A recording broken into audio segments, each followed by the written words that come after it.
yes a ɗauki duk abin da ake faɗi, amma ba abin da zai zama gama gari za su ji ba, kar ya zama masu fitina. Idan aka gama tattaunawa da riƙaba na gwamnati sai a ɗauki matsaya, to tun da ba ka da hujja akan wannan, kar mu ƙara jin kayi wannan magana. Misali, sai ya zama matsayin hukuma ne wannan, ba za a ƙara magana kan wannan abin da ya faɗa ba, daga shi ba za a ƙara ji ba, domin ya rasa hujjan da zai kare kansa akan wannan. Sai gwamnati ce doka, zai yi ce ai ba doka, akwai 'yancin magana, akwai kaza akwai kaza. Abin da nake son mu fahimta shine, abin da nake so mu fahimta shi maganan 'yancin magana da doka da menene, in gwamnati tana son ce abu tana yi. Mun ga yadda gwamnati take samar da doka a cikin awa 24, ko ba haka ba ne? Mun ga yadda ake samar da doka a aiwatar da shi, a zartar da shi, gwamna ya sa masa hannu, saboda gwamnati tana da interest. To wannan ma gwamnati za ta iya samun interest in lamarin addinin al'umma ya dame ta. A yi doka, ok, idan a mutum ya zo da irin wannan, duk wanda ya da'awan malanta, kuma an yi wannan 1978-79 da Sheikh Abubakar Gumi da sauran malamai, ko an zauna zamanin sojoji ma, an zauna an yi abubuwa kuma an ɗauki matsaya. Duk da yake ba doka aka mai da shi ba, amma an ɗauki matsaya. Zai ka ce to ai ba a bi matsayin ba, wannan kuma magana ce ta wani lokaci.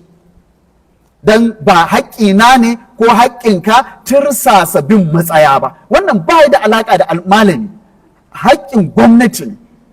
Gwamnati ce in tana so kuma tana son ta yi abin da ya kamata, za ta tabbatar an bi wannan abin da ta aka yarjejeniya a kai. Haka kowace matsala in ta taso a rika binta ta wannan hanya. Don haka ina goyon bayan a tattauna da kowane malami.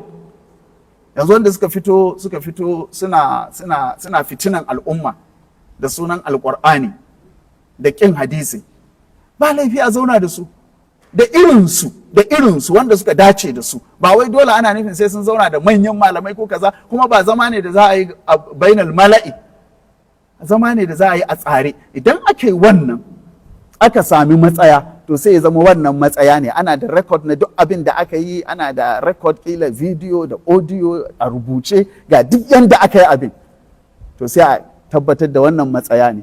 Malam wane an hana ka in za ka yi wa'azi banda wannan mas'alar, banda taba wannan abin, an hana ka a hukumance.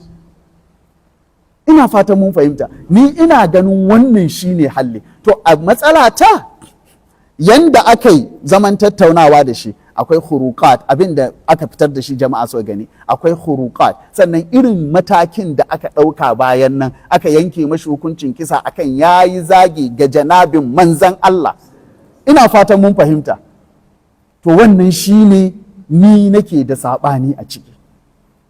Zagi ne ba shakka ga sahabban manzan Allah sallallahu alaihi wasallam yayi, ga magabata ba shakka maganganu ne kazamai kwarai da gaske, babu kokonto cikin wannan. To amma kila me ya kamata a yi a wannan yanayin, ya za a wato yi mu'amala da wannan waƙi'in ko wannan zahirar, to shine kila muke da saɓani da mutane da yawa a ciki. Allah ubangiji ya taimake mu. To kuma kamar yadda na ce, lallai wannan misalin da aka kawo din lallai da gaske ba ilzam din bane, tuhuma ce karara mummuna ga wanda suka yi riwaya.